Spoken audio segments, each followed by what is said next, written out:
Corrosion corrosion क्या होता है?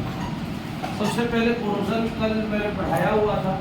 अगर कोई सा भी मेटल लेते हैं या कोई सा भी सब्सटेंस लेते हैं, उस मेटल या सब्सटेंस को हम लोग किसके प्रेजेंस में रखते हैं? एयर, मॉइस्चर या इम्प्यूरिटीज के प्रेजेंस में रखते हैं। तीनों में से कोई सा एक या कोई सा दो या तीनों भी चलेगा, लेकिन मिनिमम एक कंडीशन इस पे होना चाहिए। अगर कोई सा भी एक ऑब्जेक्ट लेते हैं और उस ऑब्जेक्ट को या तो एयर के प्रेजेंस में रखते हैं, या तो मॉइस्चर के प्रेजेंस में रखते हैं, या तो इम्प्यूरिटीज के प्रेजेंस में रखते हैं, तो एयर, मॉइस्चर या इम्प्यूरिटीज के प्रेजेंस में रखने के कारण उस मेटल की केमिकल और फिजिकल प्रॉपर्टी चेंज हो जाती है। क्या हो जाती है? Chemical and physical property change हो जाती है। तो ये फेनोमेना क्या कहलाता है? तुम्हारा कोरोजन कहलाता है। क्या कहलाता है? कोरोजन कहलाता है। क्या? अगर किसी मेटल या सब्सटेंस को किसके किसके प्रेजेंस में रखा जाए? एयर के प्रेजेंस में, मॉइस्चर के प्रेजेंस में या इम्प्यूरिटीज के प्रेजेंस में। एयर का मतलब हम क्या समझते हैं? ऑक्सीजन। मॉइस्चर का मतलब हम क्या समझते हैं? वाटर। और इम्प्यूरिटीज का मतलब हम क्या समझते हैं? कोई सी भी इम्प्यूरिटीज, जैसे धूल, डस्ट पार्टिकल, वाटर वेपर, ठीक है, वो तुम्हारे सब इम्प्यूरिटीज में आते हैं। तो अगर एयर, मॉइस्चर या इम्प्यूरिटीज के प्रेजेंस में किसी मेटल या सब्सटेंस को रखा जाता है, और मेटल या सब्सटेंस को रखने पर अगर उसकी फिजिकल और केमिकल प्रॉपर्टी चेंज हो जाती है, कैसे चेंज होगी? जैसे मान के चलो मेटल आयरन है, अब ऑक्सीजन के साथ रिएक्ट करेगा तो FeO बना लेगा, ऑक्सीजन के साथ रिएक्ट करेगा तो Fe2O3 बना लेगा, ऑक्सीजन के साथ रिएक्ट करेगा तो Fe3O4 बना लेगा, वाटर के साथ रिएक्ट करेगा तो FeOH थ्राइस बना लेगा। थाल को क्या? Fe, लेकिन वो बन क्या जा रहा है? तुम्हारा ऑक्साइड या हाइड्रोक्साइड बन गया। तो उसकी जो ओरिजिनल केमिकल प्रॉपर्टी थी उससे वो क्या हो गया? चेंज हो गया। तो इसी चेंज होना को ही हम लोग क्या बोलते हैं? कोरोजन। लिखो अपनी कॉपी में, व्हेन एनी मेटल और substance,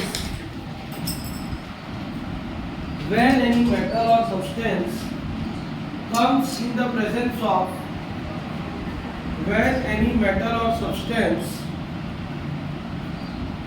comes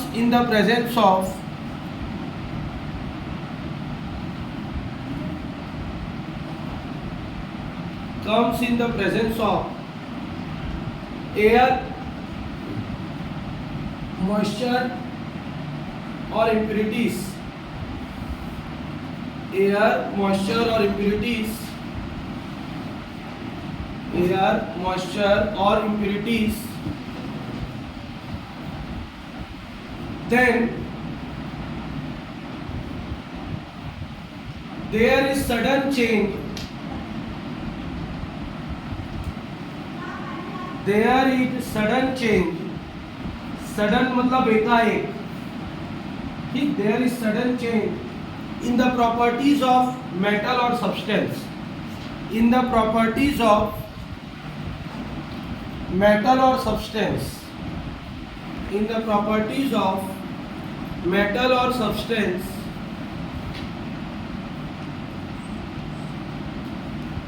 comma, this process is called corrosion. This process is called corrosion.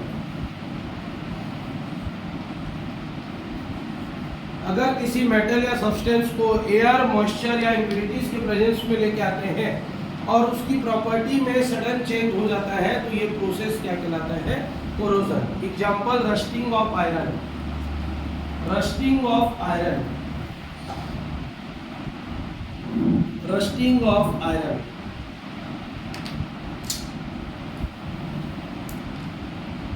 अब मैंने कल एक होमवर्क दिया था सबको, 10-10 ठो कोरोजन का एग्जांपल ढूंढ के लाना था। चल हिमानी बताएगी पहले क्या क्या लाएगी ढूंढ के।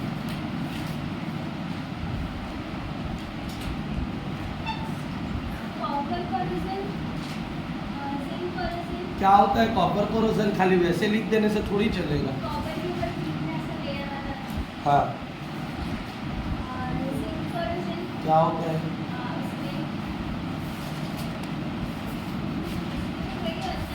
वही नहीं होता है, क्या होता है? कैसा डिफरेंट होता है? हाँ, और आगे?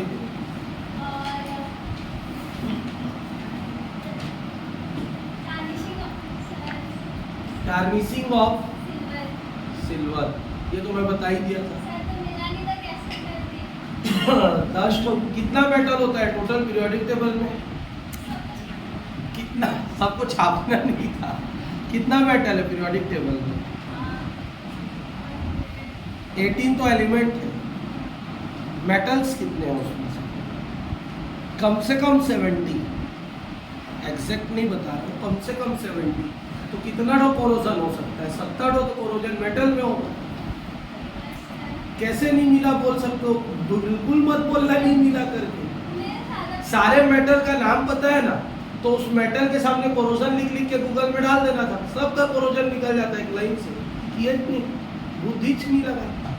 बैठ जा, चल बिंदिया बता क्या क्या लिख के लाई।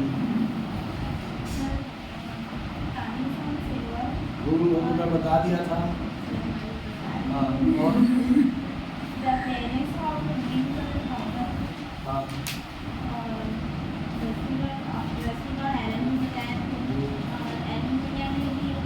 क्या होता है? कैसे?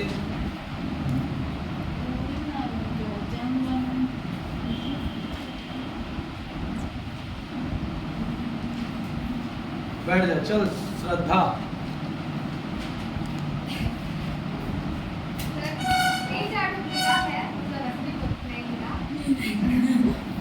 कॉपर के वायर में लग जाता है और एल्युमिनियम और आता नहीं बर्तन उसमें तो क्या हुआ लगता है रात में कैसे दिखता है?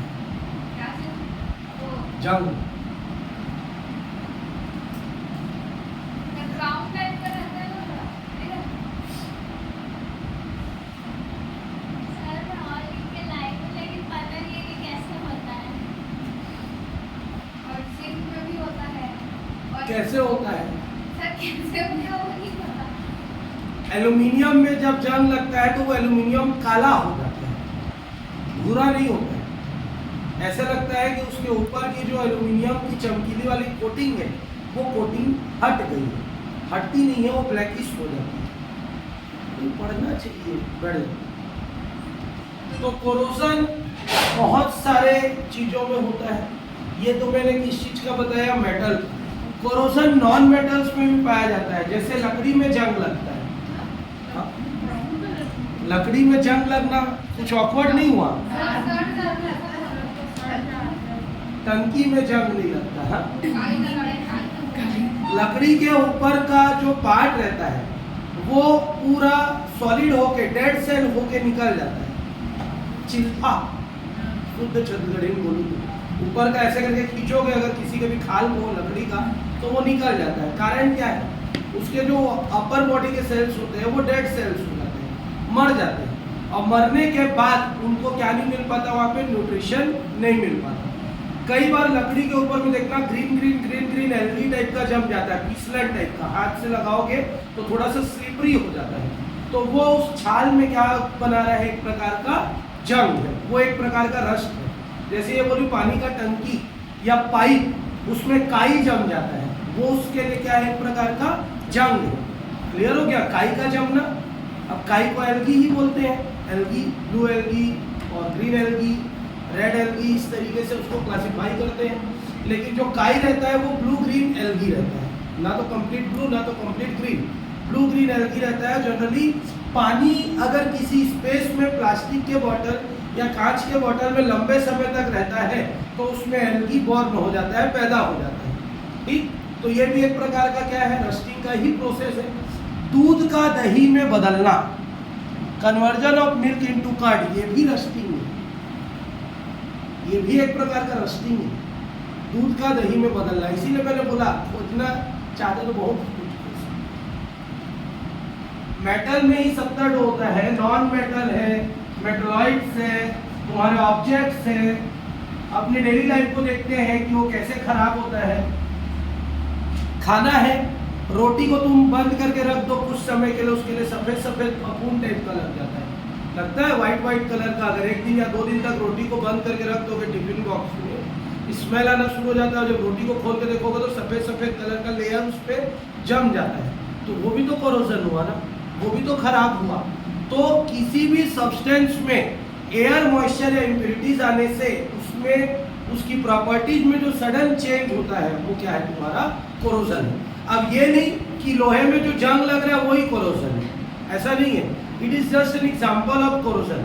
तो उसको आइडल मान के हम लोग अपनी डेली लाइफ में जितनी भी चीजें देखते हैं, जो जो चीजें लंबी समय तक एयर और मॉइस्चर के प्रेजेंस में आने के कारण खराब हो जाती है, वो क्या कहलाता है कोरोजन कहलाता है। क्लियर है यहाँ पर तो? ठीक। अब कोरोजन को क्या क्या फैक्टर्स इफेक्ट करते हैं? फैक्टर्स अफेक्टिंग कोरोजन, रीडिंग देंगे। फैक्टर्स अफेक्टिंग कोरोजन, क्या क्या फैक्टर्स अफेक्ट करते हैं, मतलब कोरोजन किन किन फैक्टर्स के कारण होता है। तो पहला फैक्टर है तुम्हारा एयर।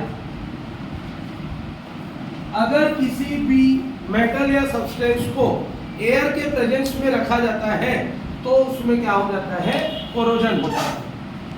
क्योंकि जनरली हमको पता है जितने भी हमारे फूड मटेरियल्स होते हैं उन फूड मटेरियल्स को ऑक्सीजन की जरूरत होती है। किसकी जरूरत होती है? ऑक्सीजन की। और अगर लगातार उस फूड मटेरियल को बंद करके रख दिया जाए तो उसमें जितना ऑक्सीजन प्रेजेंट रहता है वो धीरे धीरे क्या होते जाता है, खत्म होता जाता है। और अगर वो धीरे धीरे खत्म होता जाएगा इट मीन्स उसमें किसकी मात्रा बढ़ जाएगी? कार्बन डाइऑक्साइड की मात्रा बढ़ जाएगी। और कार्बन डाइऑक्साइड की मात्रा बढ़ेगी तो उसको फ्रेश रखने के लिए हमको एंटीऑक्सीडेंट का जरूरत पड़ेगी। ठीक है, जो उसको नहीं मिल पाता उसके कारण वो खराब हो जाता है। ठीक।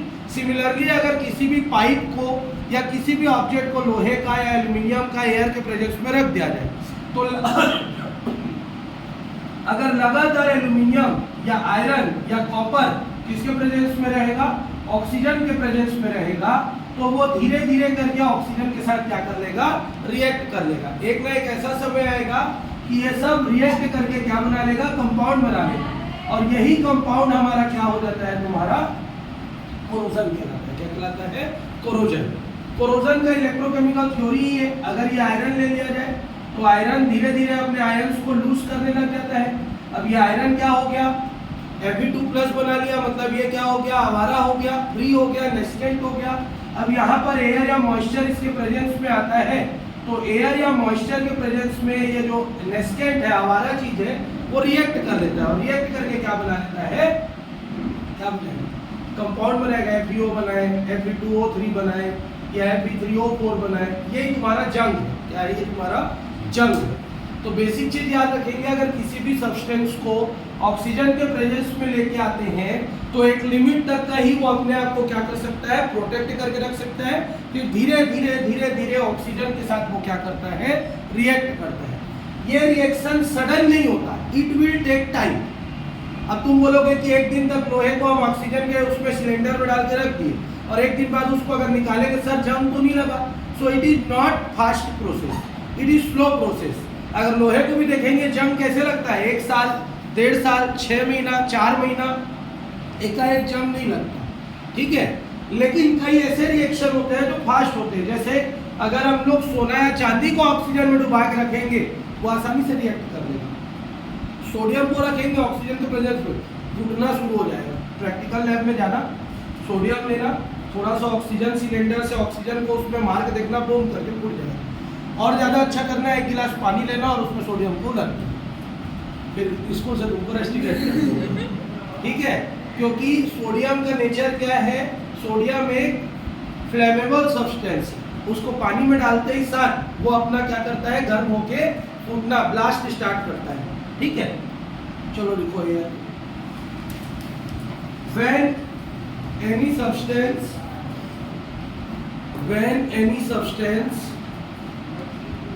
comes in the presence of air, when any substance comes in the presence of air, then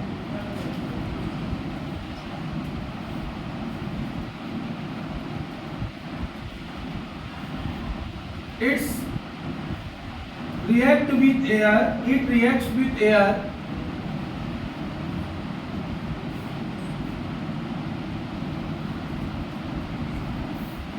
to form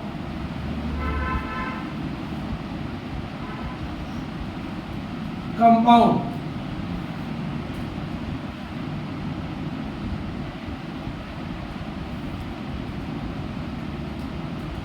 full stop. This formation of compound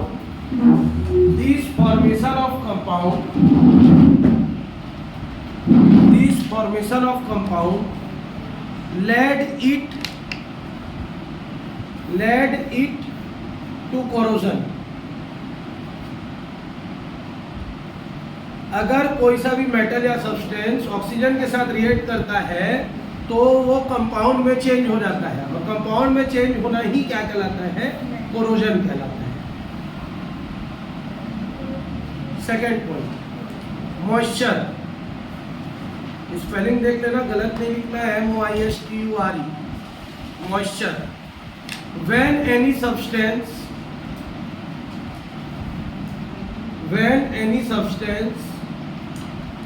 comes in the presence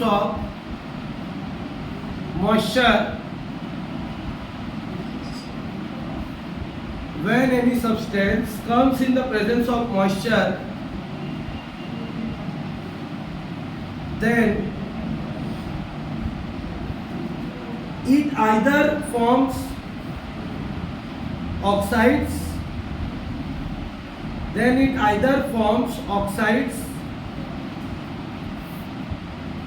or hydroxides.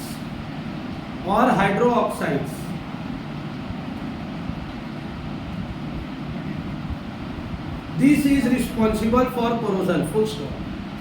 This is responsible for corrosion. कोई सा भी metal या substance जब water के साथ react करता है तो वाटर के साथ रिएक्ट करके या तो वो ऑक्साइड बनाता है या तो क्या बनाता है? हाइड्रो ऑक्साइड बनाता है, और यही किसका एग्जाम्पल है? कोरोजन का। तीसरा, प्रेजेंस ऑफ इम्प्यूरिटीज।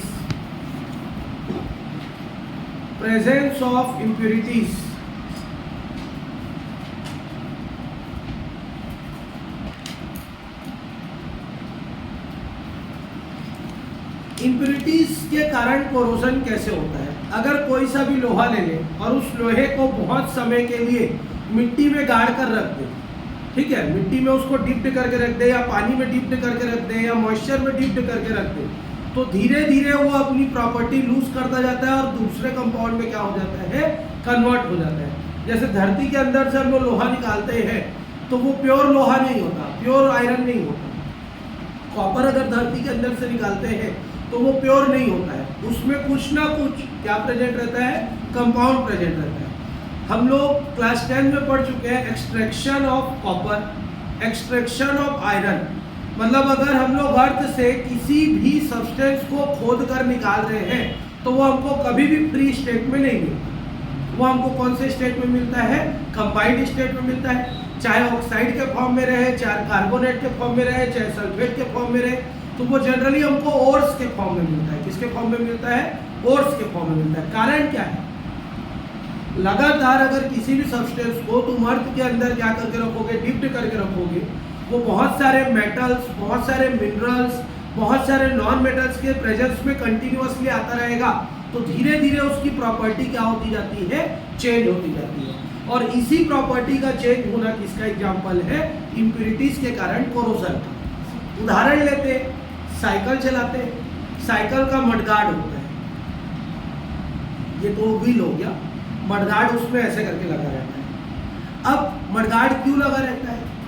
क्योंकि जब अपन साइकिल का रिंग को चलाएं तो जो कीचड़ छिटके वो किसी व्यक्ति पे ना पड़े, उनके ड्रेस पे ना पड़े, वो किस पर जाके रुक जाए? मडगार्ड पे। अब मडगार्ड पे लगातार साइकिल या बाइक का जितना कीचड़ है रुकता रहता है। एक समय ऐसा आता है कि अगर हम उसको धोते नहीं है तो हमारा मडगार्ड धीरे धीरे धीरे धीरे देख लेना छेद हो जाता है। वो धीरे धीरे उस कीचड़ के चक्कर में पतला होने जाता है, और पतले होते होते होते होते वहाँ पे होल टाइप का हो जाता है। इसको तुम बाइक में भी देख सकते हो, स्कूटी में भी देख सकते हो, किसी भी चीज में।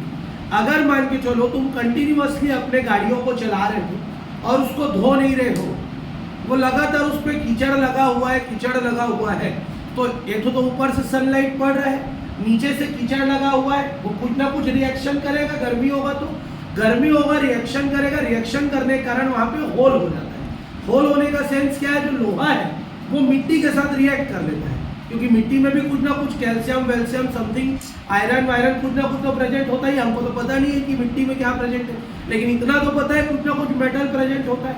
तो वो मेटल उस आयरन के साथ रिएक्ट करके वहाँ पर होल क्रिएट कर देता है। होल नहीं करता है, वो धीरे धीरे टूट कर नीचे गिर जाता है। देखना जब भी कोई सा भी चीज़ जंग लगेगा तो जंग लग के वो पतला हो जाता है। इसीलिए लोग जब मिट्टी लगती है गाड़ी में तो कंटिन्यूअसली उसको धो देते हैं। धोने के कारण क्या होता है, वो लंबे समय तक रुकता नहीं है और उससे हमारी गाड़ियों का जो लोहा है वो खराब नहीं होता। लेकिन जब हम लोग कार की बात करते हैं तो कार में नीचे में कोई भी घुस के तो पानी नहीं मारता है, कार को ऊपर से धो लेते हैं। अब आ जाते हैं कार के नीचे का पार्ट। तो कार के नीचे में साइलेंसर लगा रहता है, नीचे में उसके पूरे क्या रहते हैं, इक्विपमेंट्स लगे रहते हैं, जैसे इंजन हो गया या फ्यूल टैंक हो गया, वो सब नीचे में रहता है। उसमें कोरोजन, अब मिट्टी छिटकेगी तो उसमें भी लगेगा, लेकिन उसको कोई भी क्या नहीं करता है, साफ नहीं करवाता है। साफ नहीं करवाता है तो धीरे धीरे फ्यूल टैंक पतला होने लग जाता है और हल्का सा कहीं पर अगर टकरा जाता है तो फ्यूल लीकेज होना स्टार्ट हो जाता है। बोलते हैं ना फ्यूल लीकेज हो रहा है, कई बार साइलेंसर फट गया बोलते हैं। तो इतना मोटा साइलेंसर कैसे फट सकता है, तो उसका कारण वही है कि आदमी उसको प्रॉपर नीचे से साफ नहीं करता। तो लगातार अगर उसमें मिट्टी या इम्प्योरिटीज जम जाती है तो धीरे धीरे वो क्या होने लगती है, उसके साथ रिएक्ट होने लगती है और होल क्रिएट करती है। इसी कारण साइलेंसर से आवाज आना, फ्यूल टैंक का फट जाना, मोबिल टैंक का फट जाना, इंजन में घिस जाना, ये सारी चीजें नीचे में दिखाई देती है। लेकिन बाइक में ऐसा नहीं होता है, वो ऊपर ही ऊपर रहता है करके उतना फर्क नहीं पड़ता। लेकिन जब बड़ी बढ़िया गाड़ियां लेते हैं तो उसमें ये सब चीजें लागू होती है। इसके लिए कॉन्सेप्ट राइज किया गया साफ करने के लिए हाइड्रोलिक की प्रेशर देके गाड़ी को ऊपर उठा लो, फिर मारो उसमें पानी तो नीचे साफ हो जाएगा। हाइड्रोलिक का कॉन्सेप्ट इस कमी को पूरा करने के लिए लाया गया कि आदमी नीचे घुस के तो नहीं धो सकता, नहीं तो पूरा कीचड़ तो उसके ऊपर गिरेगा। अगर वो लेट के अपनी गाड़ी को धोऊंगा बोलेगा, अब पानी मारेगा तो पूरा कीचड़ तो उसी के ऊपर गिर जाएगा। ठीक, तो इसको सॉल्व करने के लिए दोनों साइड से हाइड्रोलिक से उसको उठा दिया जाता है जिससे नीचे को साफ कर सके। तो इम्प्योरिटी सबसे बड़ा फैक्टर है किसके लिए, कोरोजन के लिए। अगर हम कोई सा भी इक्विपमेंट ले लो, घड़ी भी ले लो, घड़ी भी तुम्हारी लोहे की रहती है, सोना चांदी जिसका लेना है, उसको भी तुम लगातार तक पहन रहे हो और तुम नहा रहे हो, नहाने के कारण उसमें साबुन लगता है, साबुन लगता है। कई बार हम लोग उसको ऊपर को धो लेते हैं लेकिन उसके अंदर वाले पार्ट को नहीं धोते हैं, कोई नहीं धोता है।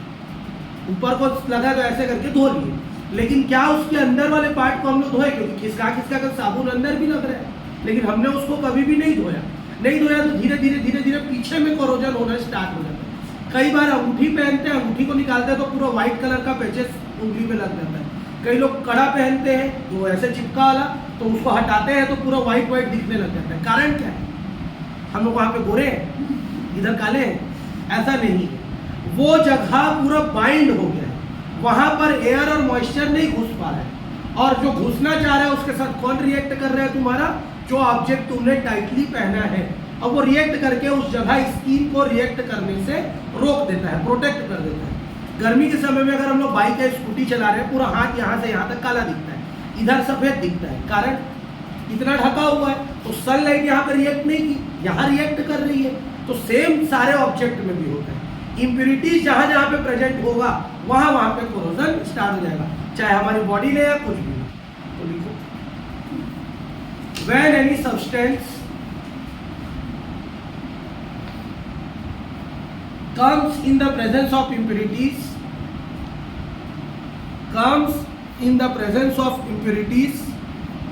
then it starts DETER,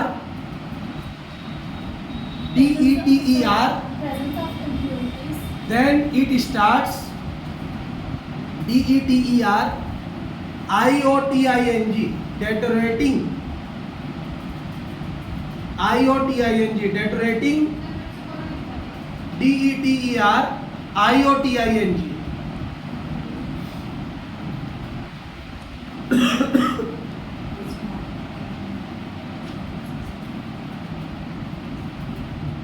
full stop.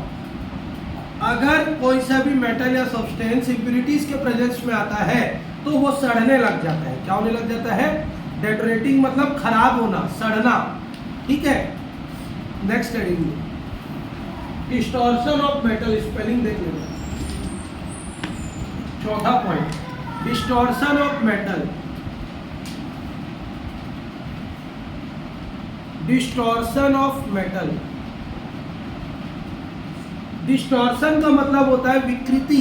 क्या होता है? विकृति। मतलब अगर एक लोहे का रॉड है, वो लोहे का रॉड सीधा रहता है, सीधा रहेगा मतलब मोटा रहेगा, मोटा रहेगा मतलब स्ट्रेंथ रहेगा उसमें। लेकिन अगर उस लोहे के रॉड को मोड़ दिया जाए, मोड़ दिया जाए तो जहां पर से मोड़ रहे हैं वो पतला हो जाएगा, जहां पर से मोड़ रहे हैं वो क्या हो जाएगा? पतला हो जाएगा। अब जहां पर से मोड़े अगर वो पतला हो गया तो वहां पर कोई भी आके अटैक कर सकता है, एयर भी अटैक कर सकता है, मॉइस्चर भी अटैक कर सकता है, इम्प्योरिटीज भी अटैक कर सकती है। लेकिन अगर वो रॉड सीधा है, स्ट्रेट है और उसमें क्या है, कहीं पर भी ऐठन या मोड़ना नहीं है, तो वो स्ट्रांग है, वहां पर कोई भी अटैक नहीं कर सकता। जैसे इसको डेली लाइफ एग्जाम्पल से देखते हैं। कैसे देखेंगे डेली लाइफ एग्जाम्पल से? अगर मान के चलो कोई सा चीज पतला है, तुम उसको मारोगे तो टूट जाएगा। कोई सा चीज सीधा है और तुम उसको मारने की कोशिश करोगे तो आसानी से नहीं टूटेगा। हैंडीकैप्ड व्यक्ति को कोई भी गिरा सकता है, लेकिन अगर नॉन हैंडीकैप्ड व्यक्ति है तो उसको एक बार गिराने में समय लगेगा। तो सिमिलरली वही है कि जितना ज़्यादा मेटल में ऐठन आ जाएगा, जितना ज़्यादा मोड़ आ जाएगा, तो जितनी जितनी जगह से मुड़ा रहेगा वो जगह सब क्या हो जाता है? वीक हो जाता है। जैसे अगर हम लोग एक सॉलिड सब्सटेंस लेते हैं, ये स्ट्रेट और ऐसा ले लिया जाएगा, यहाँ और यहाँ वीकनेस आएगा उसको किनारे किनारे पे, ठीक। अगर उसको ऐसे ले लिया जाएगा तो ये सब रीजन पतला हो जाएगा, तो इस रीजन में आसानी से कोई भी क्या कर सकता है? अटैक कर सकता है। लेकिन अगर यही एक सीधे लाइन में है तो इसमें अटैक नहीं कर सकता, करेगा लेकिन इट विल टेक टाइम। ये आसानी से अटैक करके उसको खराब करेगा और इसको क्या करेगा? अटैक करने में कम समय, ज्यादा समय लगेगा। क्लियर है? अब जनरली तुम लोग ऑब्जर्व करना, ये खिड़की है, ऐसे मेटल के रॉड्स रहते हैं, फिर ऐसे ऐसे करके कुछ कुछ पुल वुल टाइप का बना रहता है, ठीक, ऐसा बना रहता है ना खिड़की में। अब जहां जहां पे ये ऐठन रहता है, देखना वहां पे कोरोजन जल्दी होता है, ऑब्जर्व करना। और ये जो सीधा रॉड रहेगा, यहाँ पे कोरोजन तुमको देखने के लिए नहीं मिलेगा। अपने घर में भी जाके देख सकते हो इस चीज को। जहां जहां फूल टाइप का बना रहेगा वहां कोरोजन तुमको आसानी से दिखेगा, जंग लगा हुआ देखना, किनारे किनारे में यहाँ पे ना जंग दिखाई देगा। लेकिन सीधा रॉड में, ये बीच में, ऐसे में देखो, मैंने क्या बोला, जहां जहां जॉइंट है वहां बाहर रहेगा, लेकिन ये जो रीजन है यहाँ पे जंग नहीं दिखेगा। तो तुम लोग को ये जंग नहीं दिखेगा, यहाँ पे और यहाँ किनारे किनारे में जंग दिखेगा, क्योंकि वो उतना ज्यादा जितना मुड़ता है उतना वीक हो जाता है, और वीक होगा तो कोई भी क्या कर सकता है? वहां पे अटैक कर सकता है, ठीक। लिखो, when any metal or substance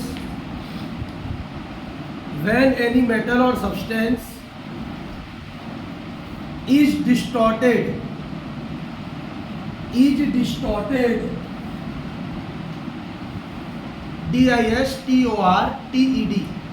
distorted, then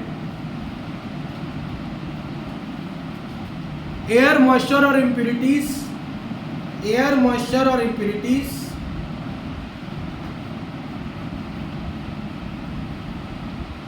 reacts directly to form unwanted compounds.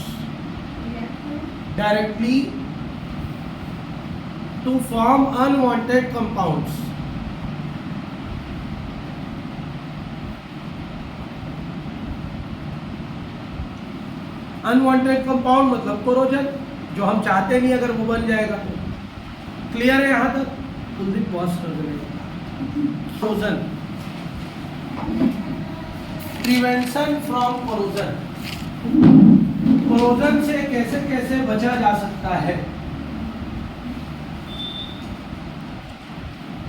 Prevention from corrosion,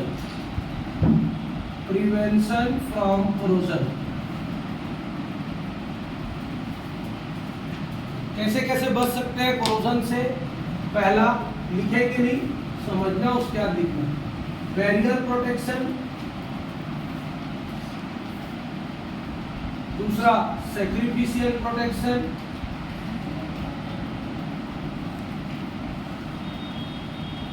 इसी में एक टॉपिक पढ़ते हैं गैल्वेनाइजेशन।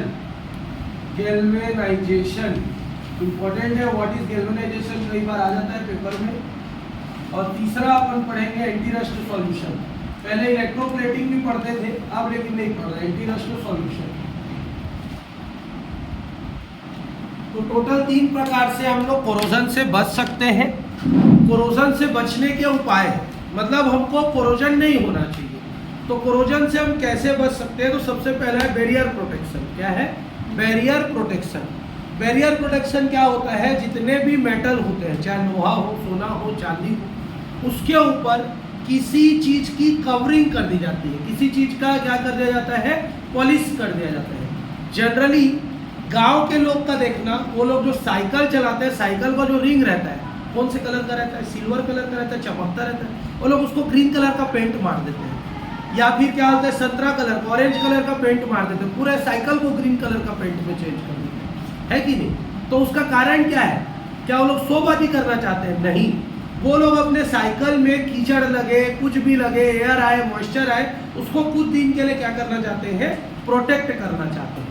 तो किसी भी सब्सटेंस को कोरोजन होने से बचाने के लिए उसके ऊपर किसी दूसरे सब्सटेंस की क्या कर दी जाती है? पॉलिश कर दी जाती है। वार्निश लगाओ या पॉलिश लगाओ, जो लगाना है लगाओ। पॉलिश लगाओगे तो कम समय के लिए रहेगा, वार्निश लगाओगे तो ज़्यादा समय के लिए रहेगा। तो उसको लगाने से क्या होता है? उनका जो मेटल है वो सेफ हो जाता है फॉर सम टाइम। क्लियर हो गया? तो ये प्रोटेक्शन क्या कहलाएगा? Barrier protection. बैरियर प्रोटेक्शन में हम लोग किसी दूसरे मेटल या किसी दूसरे सब्सटेंस का उपयोग नहीं करेंगे, हम लोग एक ऐसे सब्सटेंस का उपयोग करेंगे जिसमें कोरोजन होता ही नहीं। अब मिट्टी चिपकेगा तो किस में चिपकेगा? पेंट में। मिट्टी चिपकेगा तो किस में चिपकेगा? वार्निश में। मिट्टी किस में नहीं चिपकेगा? हमारे मेटल या सब्सटेंस में। जब मेटल या सब्सटेंस में मिट्टी चिपकेगा नहीं तो एयर मॉइस्चर इंप्योरिटीज आएगा नहीं। एयर मॉइस्चर इंप्योरिटीज नहीं आएगा तो होगा क्या? हमारा कोरोजन नहीं होगा। लेकिन कुछ समय के लिए, क्योंकि पेंट और वार्निश कुछ समय बाद उखड़ जाता है, उखड़ेगा, जहां से उखड़ेगा वो पोर्शन वीक हो गया रहेगा, तो वहां पर आसानी से क्या कर सकता है? वो अटैक कर सकता है। क्लियर हो गया? तो बैरियर प्रोटेक्शन एक लिमिट टाइम के बाद खत्म हो जाता है, और जब खत्म होता है और जिस जगह पे वो खत्म हुआ रहता है वो जगह इम्प्योरिटीज के लिए, एयर के लिए, मॉइस्चर के लिए मोस्ट रिएक्टिव हो जाता है, वहां पे आसानी से रिएक्ट करके कोरोजन हो सकता है। क्यों? मैंने बताया, जहां पे हम लोग धागा बांध दिए या जिस चीज को किए वो जगह सेफ हो गया, बाकी जगह तो वीक हो गया ना। जैसे कपड़ा पहनते इतना दूर तक कपड़ा पहन लिया तो ये सेफ हो गया, आगे का जगह तो एक्टिव हो गया ना, पूरा सनलाइट तो इसी पे अटैक करेगा, इधर तो अटैक कर नहीं सकता, इसीलिए ये वाला हमारा स्किन काला हो जाता है। तो लिखो पहला पॉइंट, टू प्रोटेक्ट मेटल और substance from corrosion, to protect barrier protection heading देंगे, बैरियर प्रोटेक्शन हेडिंग दो और लिखो टू प्रोटेक्ट मेटल और सब्सटेंस फ्रॉम कोरोजन, मेटल और सब्सटेंस फ्रॉम कोरोजन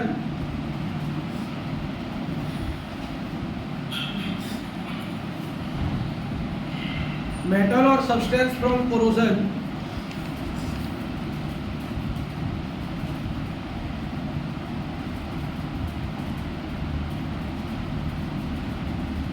पेंट और वार्निश, पेंट PAINT, पेंट और varnish is used, VARNISH, varnish PAINT, paint, paint और varnish is used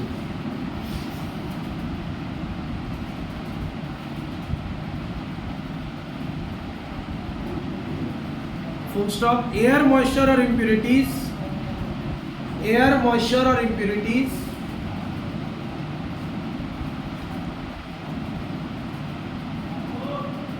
do not react directly, do not react directly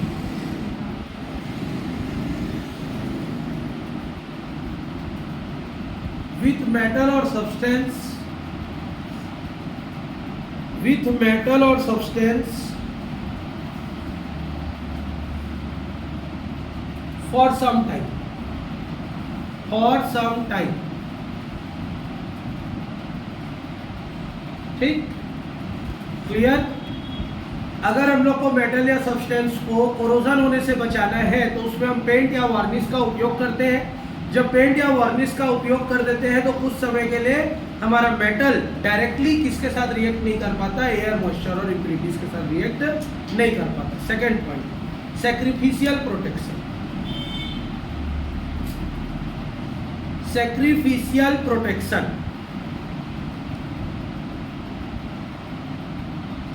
sacrificial protection क्या होता है? Sacrifice करना, हिंदी में क्या बोलेंगे, बलिदान। तो अगर एक मेटल को हमको कोरोजन होने से बचाना है तो उसके ऊपर दूसरे मेटल की क्या कर दी जाती है, लेयर लगा दी जाती है। जैसे आयरन को कोरोजन से बचाना है तो उसके ऊपर जिंक की प्लेटिंग कर दी जाती है। किसकी प्लेटिंग कर दी जाती है? जिंक की। तो कोरोजन होगा तो किसका कोरोजन होगा? जिंक का, और आयरन हमारा क्या हो जाएगा, सेफ हो जाएगा। तो एक मेटल को सेफ रखने के लिए अगर दूसरे मेटल की कोटिंग कर दी जाए तो इस प्रोसेस को क्या बोलते हैं, सैक्रिफिशियल प्रोटेक्शन। तो किसी ना किसी एक को इसमें क्या होता है, नुकसान होता है। इससे पहले वाले प्रोटेक्शन में हमने मेटल का क्या नहीं किया, कोटिंग नहीं किया, तो हमारा जो नुकसान हुआ वो किसको हुआ, वार्निश को हुआ, हम मेटल को नुकसान नहीं हुआ। लेकिन यहाँ पे क्या करेंगे, एक मेटल को सेव करने के लिए दूसरे मेटल की कोटिंग कर देंगे। तो लंबे समय के लिए कोरोजन किसका होता रहेगा, जिंक का, और लंबे समय के लिए हमारा आयरन क्या हो जाएगा, सेफ हो जाएगा। तो ये प्रोसेस क्या कहलाता है, सैक्रिफिशियल प्रोटेक्शन। और गैल्वेनाइजेशन क्या होता है, जब आयरन को सेव करने के लिए जिंक की कोटिंग की जाती है तो प्रोसेस क्या कहलाता है, गैल्वेनाइजेशन। पार्टिकुलर इसी टॉपिक के लिए, when we have to save iron, zinc is coated over it, this process is called galvanisation. अगर दूसरे मेटल के लिए दूसरा यूज करेंगे तो सैक्रिफिशियल है, लेकिन पार्टिकुलर आयरन को बचाने के लिए अगर जिंक का यूज करेंगे तो क्या कहलाएगा, गैल्वेनाइजेशन कहलाएगा। तो लिखो, to protect one metal from corrosion, to protect one metal from corrosion, one metal from corrosion, another metal is used, another metal is coated over it, another metal is coated over it.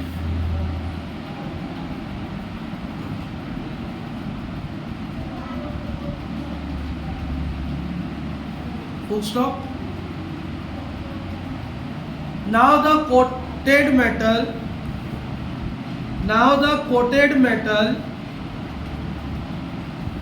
corrodes, corrodes, corrodes, full stop. This process is called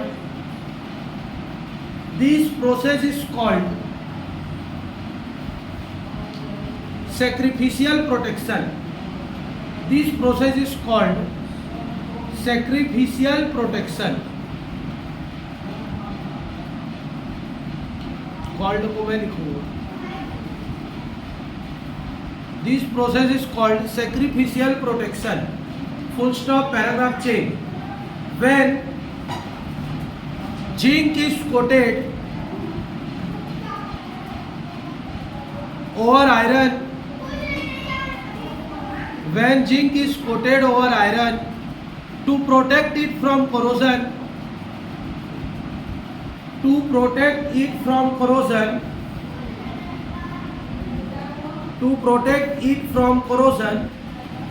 then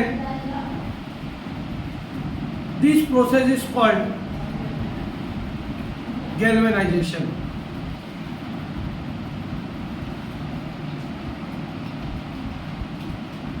इसका मतलब समझ में आया? Iron को बचाए रखने के लिए, आयरन को कोरोजन से बचाने के लिए अगर उसके ऊपर जिंक की कोटिंग कर दी जाती है तो ये प्रोसेस क्या कहलाता है, गैल्वेनाइजेशन कहलाता है। Third, when zinc is coated over iron to protect it from corrosion, then this process is called galvanisation. तीसरा पॉइंट, एंटी रस्ट सॉल्यूशन। तीसरा प्रिवेंशन मेथड है एंटी रस्ट सॉल्यूशन। अब एंटी रस्ट सॉल्यूशन क्या होता है? Scientist लोगों ने देखा कि वार्निश या पेंट का उपयोग करते हैं तो कुछ समय के लिए क्या होता है, कोरोजन से बचा जा सकता है, फिर उसके बाद कोरोजन होना निश्चित है। फिर उन्होंने देखा कि पहले गैल्वेनाइजेशन आया था, एक मेटल के ऊपर दूसरे मेटल की कोटिंग करते हैं तो कुछ समय बाद दूसरा मेटल खराब हो जाता है और झड़ने लग जाता है, तो पहले मेटल को फिर नुकसान पहुंचेगा। तो उन्होंने बोला कि ये दोनों मेथड कॉस्टली है, दोनों मेथड क्या है, कॉस्टली है, और लॉन्ग टाइम के लिए हम मेटल को क्या नहीं कर सकते, प्रोटेक्ट करके नहीं रख सकते। तो इसके लिए कुछ ऐसा सॉल्यूशन निकाला जाए कि जिससे हम जिंक को खराब होने से भी रोक सके, और दूसरा चीज में वार्निश और पेंट का उपयोग कम हो सके। तो उन्होंने कौन सा सॉल्यूशन इंट्रोड्यूस किया, एंटी रस्ट सॉल्यूशन। एक ऐसा सॉल्यूशन बनाया जिसमें रस्टिंग होगा ही नहीं, उसको अगर उसके ऊपर लगा दिया जाएगा तो बहुत लंबे समय के लिए वो कोरोजन से प्रोटेक्ट करेगा, जिसको हम लोग बोलते हैं, गाड़ियों में जब अपन गाड़ी खरीदते हैं तो एक पॉलिश लगाया जाता है। क्या पॉलिश होता है? टेफ्लॉन, नाम सुनो। बाइक, कार, स्कूटी जो भी खरीदते हैं तो टेफ्लॉन की कोटिंग की जाती है। तो टेफ्लॉन की कोटिंग क्यों की जाती है? हाँ, तेल जैसे नहीं रहता है, पन्नी टाइप का रहता है, मतलब ऑयल टाइप का रहता है, और उसके ऊपर जब वो गरम गरम हवा को करते जाते हैं तो वो चिपकता जाता है, और चिपकने के कारण अगर कहीं पर भी गाड़ी छीलता है वो होता है तो उसको फिर से टेफ्लॉन को मार देते हैं तो वो बराबर दिखने लग जाता है, वहाँ पे कटा छिला नजर नहीं आता। प्लास्टिक बॉडी में लोहे की बॉडी रहती है तो वो उसको उसके ऊपर में जैसे लेमिनेशन, सरल शब्दों में बोलूँ तो लेमिनेट कर दिए। लेमिनेट करते हैं तो क्या होता है, पानी गिरे, कुछ भी गिरे, अंदर के ऑब्जेक्ट को कोई भी इफेक्ट नहीं पहुंचता। सिमिलरली एक प्रकार का एंटी रस्ट सॉल्यूशन है। एंटी रस्ट सॉल्यूशन एक प्रकार का पेंट है जिसके ऊपर में बहुत लंबे समय तक भी तुम पानी को छोड़ दो, मॉइस्चर को छोड़ दो, इम्प्यूरिटीज को डाल दो, उस पर कोई भी असर नहीं होता है। क्लियर हो गया? तो लिखो, the solution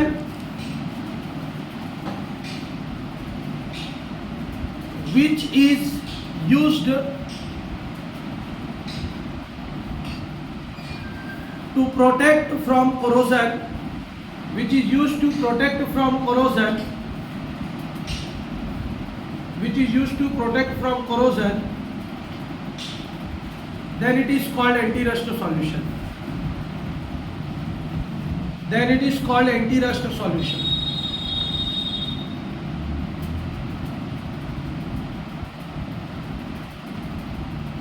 Then it is called anti-rust solution. Example, Teflon, TEFLON. Coating over Teflon, coating over fiber, FIBR. Teflon coating over fiber. ठीक?